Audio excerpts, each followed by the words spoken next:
কালের কণ্ঠ পত্রিকা থেকে আজকে একটি নিউজ পড়ে আপনাদের সাথে শেয়ার করব। নিউজটি প্রকাশিত হয় 12 অক্টোবর 2025। শিরোনাম হচ্ছে সময় হারাচ্ছে বরকত, শেষ যুগের নিঃশব্দ সতর্কতা। আমাদের কি লিখেছে দেখি। মানুষের জীবনের অত্যন্ত মূল্যবান এক সম্পদ হচ্ছে সময়। সময়কে যে যত বেশি কাজে লাগাতে পারে সে দুনিয়া ও আখিরাত উভয় জাহানের তত সাফল্য অর্জন করতে পারে। অথচ এই মূল্যবান সময়ের ব্যাপারে বলা হয়েছে কিয়ামতের আগে তা সংকুচিত হয়ে আসবে।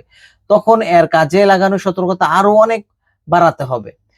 কালের পরিক্রমায় আজকের দ্রুতগামী যুগে আমরা যেন সময়ের সে যুগেই প্রবেশ করেছি। চোখের পলকে মুহূর্তগুলো অতীতের ছায়া হয়ে রয়ে যাচ্ছে। আধুনিক জীবনযাত্রা, প্রযুক্তি, সামাজিক চাপ সব মিলিয়ে আমরা সময়কে ধরে রাখতে পারছি না। মহানবী সাল্লাল্লাহু আলাইহি সাল্লাম বলেছেন, কিয়ামত সংগঠিত হবে না যতক্ষণ না জ্ঞান উঠে নেওয়া হবে, অধিক পরিমাণে ভূমিকম্প হবে, সময় সংকুচিত হয়ে আসবে, ফিতনা প্রকাশ পাবে, হত্যাযজ্ঞ বৃদ্ধি পাবে এবং সম্পদ উপচে পড়বে।